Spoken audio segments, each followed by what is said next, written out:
Assalamualaikum warahmatullahi wabarakatuh. Sekarang ini mari kita perhatikan bareng bahwa di mana-mana ICU itu penuh.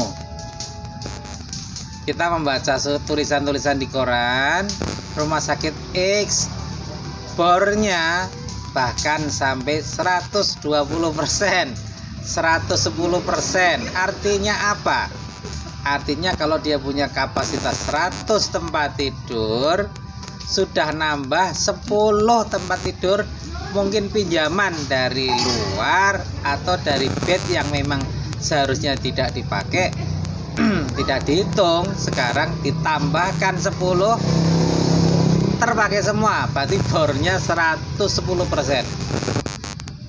Saya agak heran juga membaca broadcast yang kira-kira begini ya, mengatakan begini, mengapa ya COVID kok tiba-tiba melonjak, mau Idul Adha anak mau sekolah kok melonjak. Ini pertanyaannya aneh. Ini pertanyaannya mengarahkan seolah-olah angka kejadian COVID sengaja dibuat tinggi menjelang Idul Adha, menjelang anak sekolah. Mengapa aneh? Yang pertama, sebenarnya kan sudah diingatkan toh bahwa awas habis liburan. Ini intinya liburan ya. Kebetulan kemarin liburannya Lebaran. Libur panjang Natal juga punya risiko yang sama. Jadi yang namanya umat Muslim itu tidak perlu merasa menjadi korban. COVID itu masalah bersama. Masalahnya umat Islam, masalahnya umat Kristiani juga sama saja.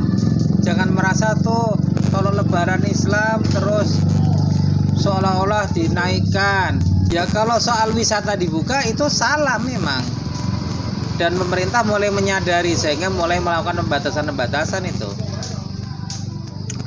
Gereja pun dibatasi, sama saja, himbauannya sama, aturannya sama. Cuma begini, kita kan, saya misalnya kan Muslim, saya dapat himbauan dari MUI. Ya MUI tentu hanya mengurusi umat Islam, masa MUI mengurusi gereja? Nggak mungkin ya. Jadi jangan bilang lagi masa hanya pengajian yang dilarang. Nah yang dibaca yang himbauan MUI sama pemerintah yang terkait masjid kalau dan pengajian ya, kalau baca coba juga dong himbauan kepada gereja ada juga sama, himbauan pada pedagang pasar ada. Pemerintah, polisi pun melakukan kunjungan ke pasar mengingatkan tentang protokol kesehatan. Memang ada risiko seperti itu. Sekarang pertanyaan berikutnya adalah mengapa sih kok sudah divaksinasi kok masih banyak yang tertular, meningkat juga? Apakah vaksin tidak berguna? Oh jangan begitu dong, jangan terlalu mudah menyalahkan atau menyimpulkan. Kita kan tahu ya sebenarnya bahwa ilmu kedokteran pun tidak pernah bohong.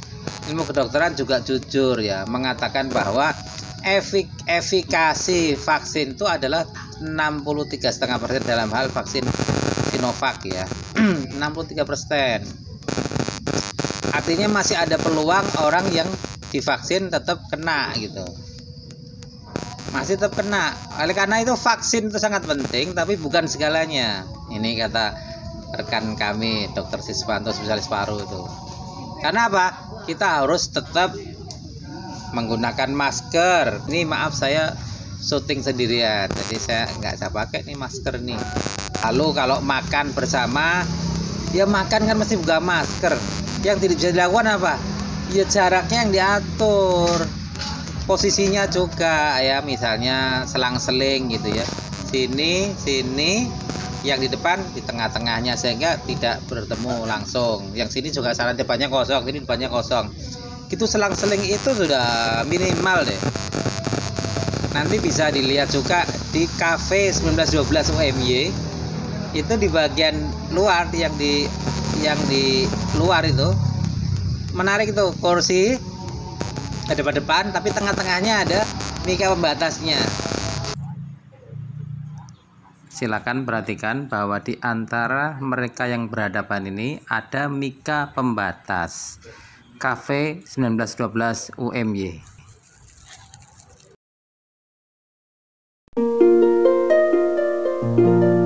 Di KV 1912 UMY diberi seperti itu.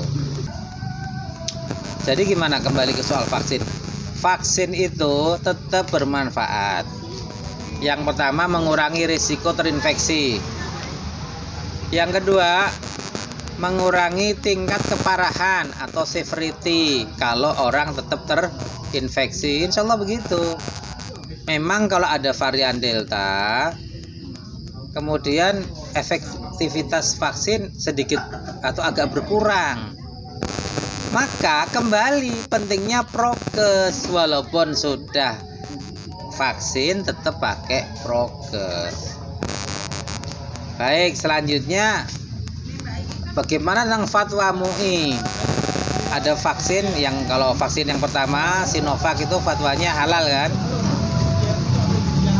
Nah, lalu ada vaksin lain yang fatwa MUI mengatakan haram. Tapi atas pertimbangan tertentu boleh digunakan gitu kan, fatwanya begitu MUI loh, ini MUI. Saya akan beri komentar sedikit. Yang pertama, tentu kalau kita bukan ulama sudahlah ikuti fatwa itu. Fatwa itu mengatakan boleh kok,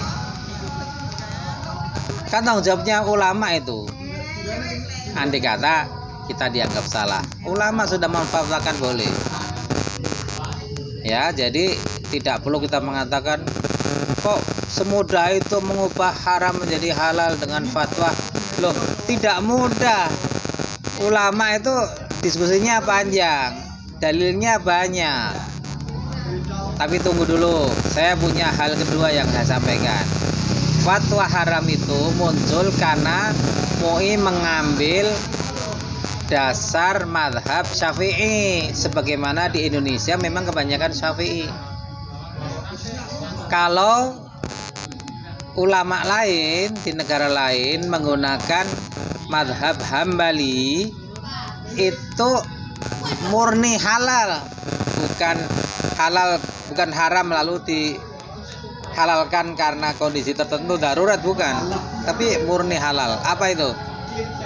Karena menurut teknologi pada produk akhir vaksin sebenarnya memang tidak ada kandungan porsin atau enzim babi.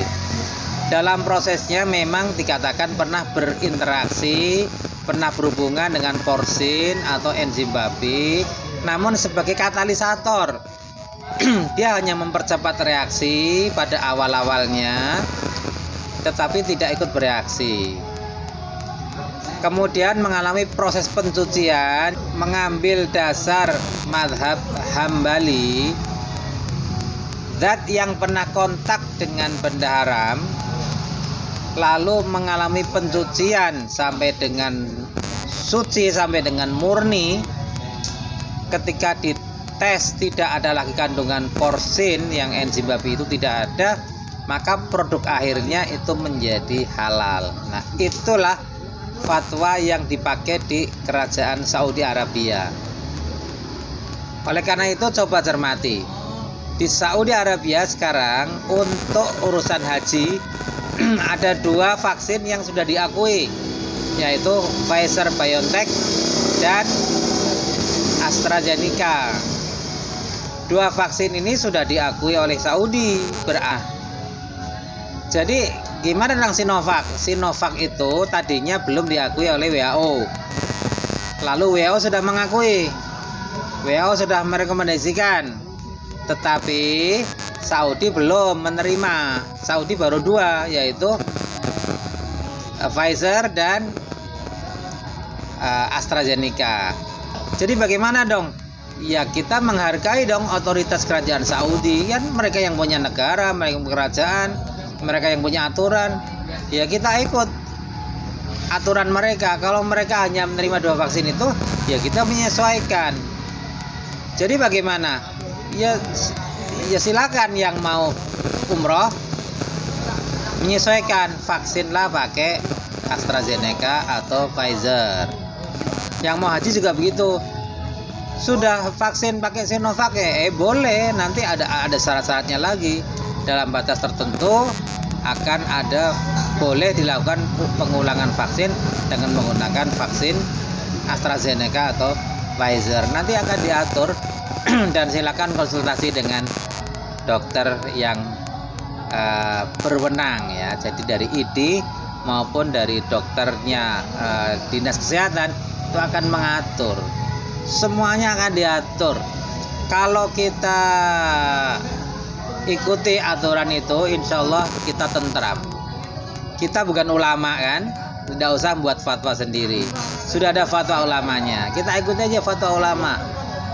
Panjenengan juga bukan ahli kedokteran, ikuti pendapat ahli kedokteran. Jangan membuat aturan sendiri atau jangan mengikuti fatwa-fatwa dan pendapat dari WhatsApp. Nah, para pemirsa YouTube channel Dr. Mamang UMY, inilah obrolan kita pada hari ini. Mudah-mudahan bermanfaat, dan sekiranya ada sesuatu yang ingin Anda sampaikan, silakan tulis di kolom komentar. Saya tunggu dan insya Allah akan saya balas komentar-komentar Anda semampu saya. Assalamualaikum warahmatullahi wabarakatuh.